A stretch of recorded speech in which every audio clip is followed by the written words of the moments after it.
in each new Congress, the bill number S1 is assigned to the majority's priority legislation. It says a lot about the new Democrat majority that the bill they chose to design as S1 prioritizes themselves.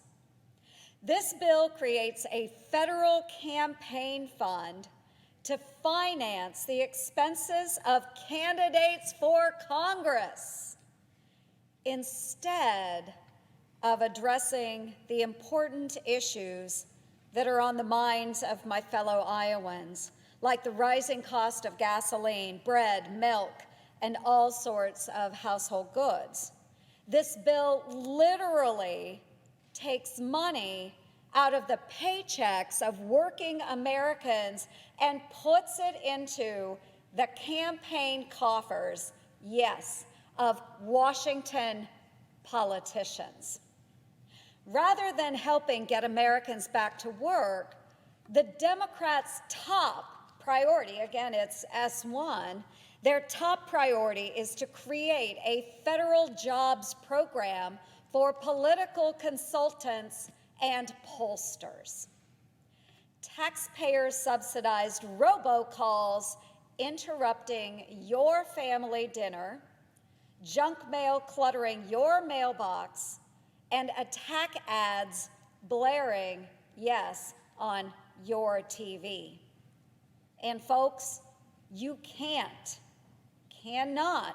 unsubscribe either, because there is no opting out.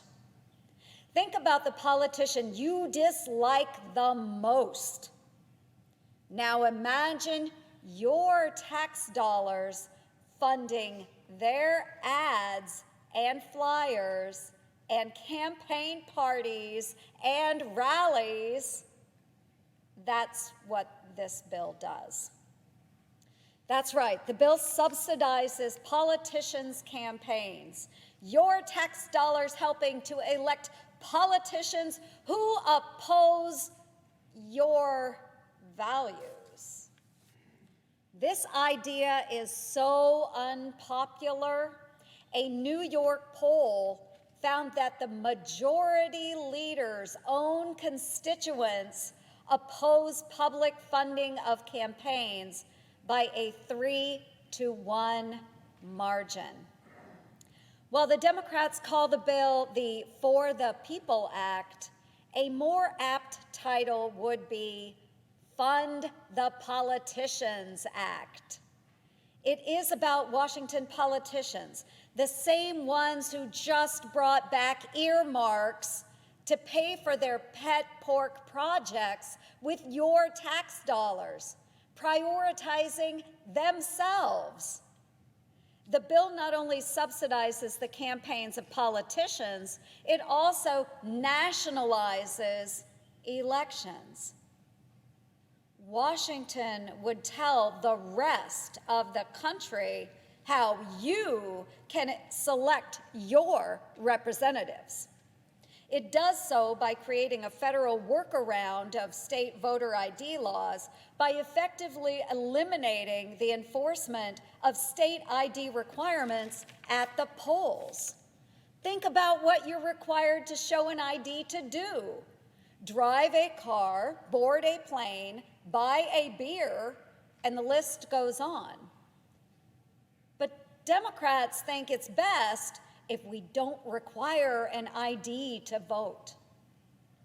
The majority of Americans disagree with Washington Democrats. 77% of voters support voter ID. And a little known fact, this includes support by 63% of Democrats and a vast majority of Black and Hispanic voters. It's all part of the Democrats' larger scheme and total power grab to tilt our political system in their favor. First, eliminate the filibuster.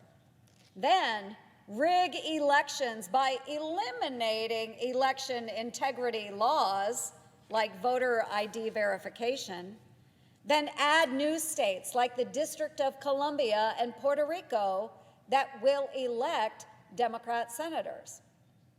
And don't forget the plan to pack the court. There are just 50 Democratic senators, but 60 votes are required to end debate on legislation in the Senate.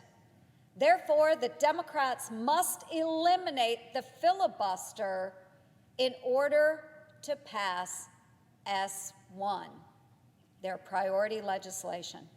That's right, changing the rules in order to fundamentally change our country. And I would remind folks, my friends across the aisle are seeking to abolish the very same tool, the filibuster, that they used 327 times last year alone, when they were in the minority. If they chose to change the rules, they would destroy this chamber's long, proud history as being the world's greatest deliberative body. The Senate's current assistant majority leader made it clear, very clear, in 2018, in no uncertain terms, that ending the filibuster would be the end of the Senate as it was originally devised and created going back to the founding fathers. Because the takeover of elections is just as radical and largely unconstitutional, the Democrats' court packing scheme is another key component of enshrining S1. Folks, we can all see this for what it is, a transparent play for permanent political power. This is not about democracy. It's about changing the rules and tipping the scales to favor Washington Democrats. As a former local elections commissioner, I believe elections are always best kept at the state and local level, and I will continue to push back on my colleagues' attempts to federalize our election system. Thank you, Madam President. I yield the floor.